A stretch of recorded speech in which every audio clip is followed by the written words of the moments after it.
Hello, Stephen with Singular. I got a request the other day from someone who was doing a graduation. They had a long list of names, I don't know, 100 or 200 names. And they basically wanted to take the names that were in a Google Sheet and quickly make a nice custom graphic. So they need to go into Composer, make a graphic in Singular, and then get those names populating in the lower third and just be able to go page 1, page 2, page 3, just an index, a number to go to the next name. So I want to show you how to do that. So I'm going to go ahead and minimize OBS right here. I'm going to go down to my dashboard. I'm logged into my account.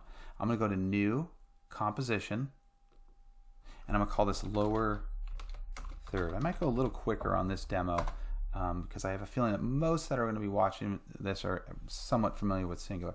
I'm in a blank composition in Singular. I like to rename the root level of the folder here Overlays, because that's essentially what they are. And I'm going to do a new sub-composition. We're only going to have one. We're going to call it Lower Third. Okay, and I'm going to hit right arrow on the keyboard, Enter, and let's call this Main. Okay, that's just my own naming convention. You can name it what you want, just my sort of style of building. So what do we need here? We need to use a widget. I'm going to use the Grid Widget. Okay, the Grid Widget, it accepts an array of data, which is what we're going to need. So here's the grid. Nothing happens when I bring it in. It's a little like, what's going on there? There's nothing there. Well, you need, if I hit the Grid Widget tab, here are the properties. There's no content. There's no data in there, so it's not going to display anything. Nor is there a sub-composition to the Grid Widget. It's dependent on a sub-composition. It's in that sub-composition that I actually build the lower third. But before I dive down into there, I'm going to hit the bounding box. Okay, I'm going to set the Grid Widget because it comes in by default at 50%. Select this. I'm hitting R on the keyboard to set it to 100. You could also type in 100, a little shortcut. I'm going to go to Main, and what I'm going to do is I'm going to just anchor it at the bottom, turn off the lock XY, and I'm going to go 50, 10, and then I'm going to bring it up here. That's where the lower third's going to live. Although there's nothing in it yet, no widgets that you can see visibly, you have a bounding box. So again, where do we build it? Grid. I go right here to Edit. And that's going to generate the subcomposition. Now there it is. Okay, now it's real long and thin. Okay, he's like, that's really odd. Let me jump back up to where the Grid Widget was. And that's because I have the column set to 2 and 4 rows. I don't want that. I want 1 column and 1 row. Okay. Now you could have display multiple columns and rows, but again, we're only showing one column and 1 row. We're building the lower third inside the subcomposition of the Grid Widget. And we're doing that for a reason because we want that array of data, and that's what the Grid Widget supports. So let's go ahead and hit Enter on the keyboard and rename this Main. Again, that's personal preference. I need a rectangle background. I'm going to call this Base. Let's change the color to something a little bit more, I don't know, maybe let's go with something like a blue. Okay, and all we need now is some text, a text widget right here, commonly used widgets at the top.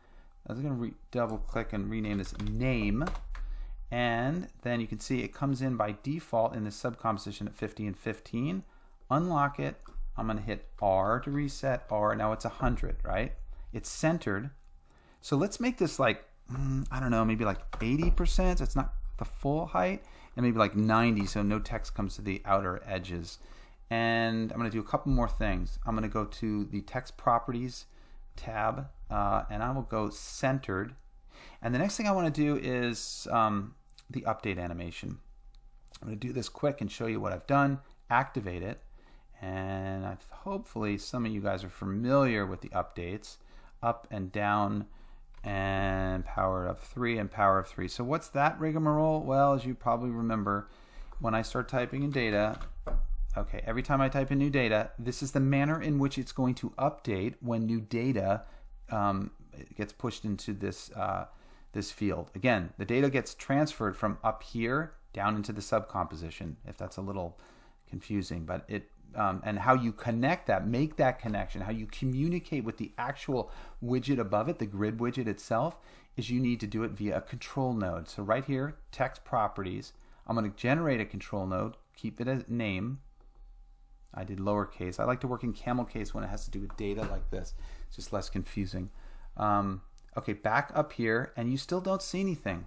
You saw something down in the subcomposition, but you don't see anything up here because there's no array of data. There's no list of names. If I go back down to the subcomposition real quick, sometimes you might not see the text or some elements not draw. It's just an oddity. You can refresh the page, or if you just change one value, any value within any of the properties of the text widget, it'll redraw. So it's just kind of a little gotcha kind of thing. It doesn't mean it's broken by any means. Okay, back up here to where the grid widget is living in the composition. We need some content. Let's go get some. Where do we get it? I used this site. It was the Social Security site that had the top names over the last 100 years, most popular names at birth. So I'm just going to take all of this data, nice big block of data, right? And I'm going to take this and I'm going to copy it. I'm going to go in my Google account. I'm sure most of you are familiar with this. New Google Sheet. I made a blank sheet.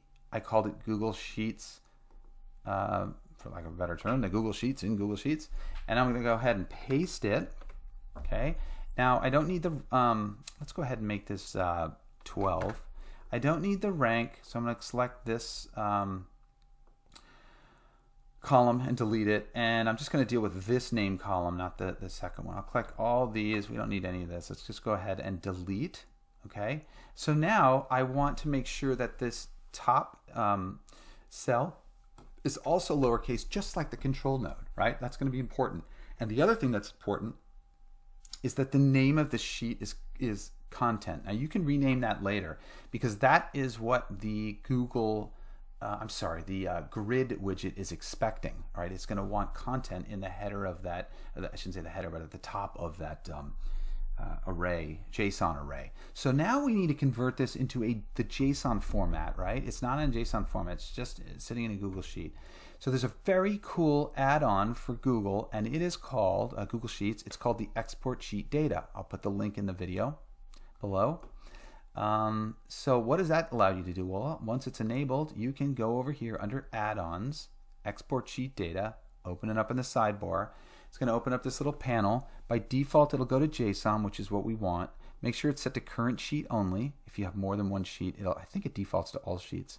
There's only a couple more things, pretty straightforward. Obviously, JSON, export sheet arrays, okay? And then I like to set the empty strings here. I think it defaults to null to empty string. And now if I visualize this, it's going to convert that column A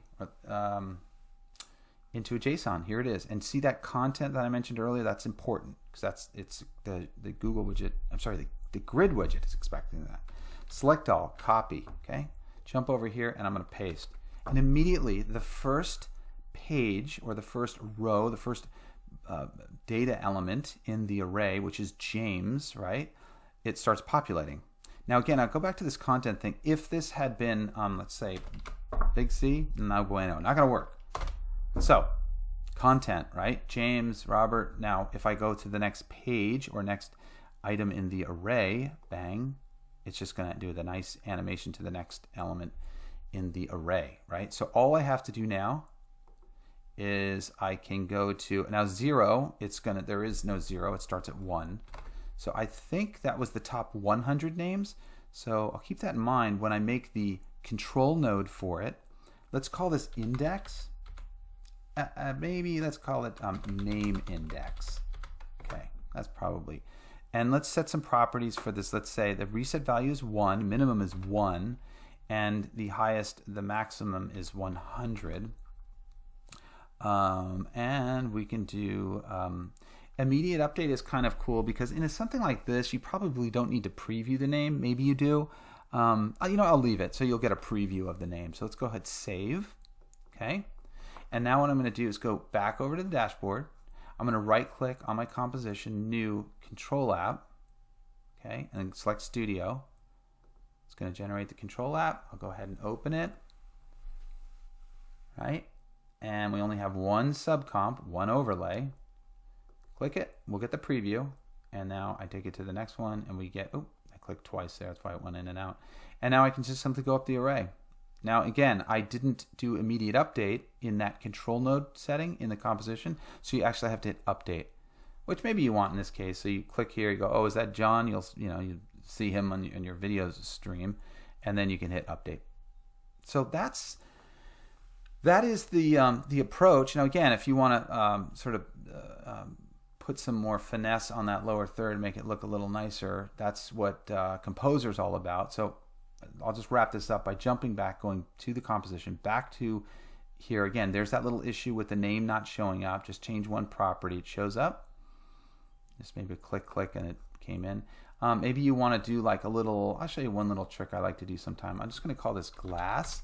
Let's do sort of a glassy effect on top of the name and the bar and the rectangle. So I'm going to go linear. I'm going to get rid of that middle point. Okay. I'm going to set this to 90. Keep the aspect ratio. We're getting closer. Now let's make it dark at the bottom. And let's go, I guess, white at the top. But here, we probably want that like, I don't know, like 20% maybe. And then on the top, we'll go with like, I don't know, 30%. And right in the middle, I'm going to drop 2 more points. I'm going to drop a dark value that's maybe at, I don't know, 10. And then right next to it, maybe make this 5.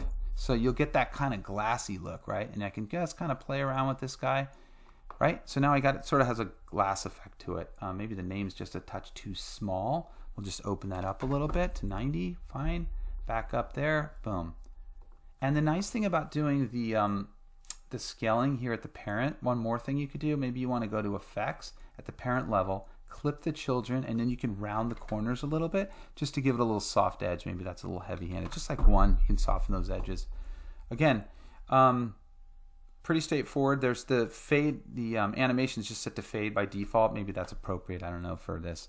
Again, all I'd have to do is go over to the control application and hit refresh. Boom. And the nice thing is I don't have a long list here. I'm just doing it via an index. And it's a lot faster than having to re-enter all the names here. You never know, you might make a typo. You don't want to misspell someone's name in a graduation situation. So that's basically it. So I would say thank you for watching, and I will be back with some more advanced versions of this demo where I actually attach a script to the Google Sheet, and we can push the data. We can put a button right on the Google Sheet that will push it automatically into Singular, so you don't have to copy and paste the data back and forth. So thanks for watching.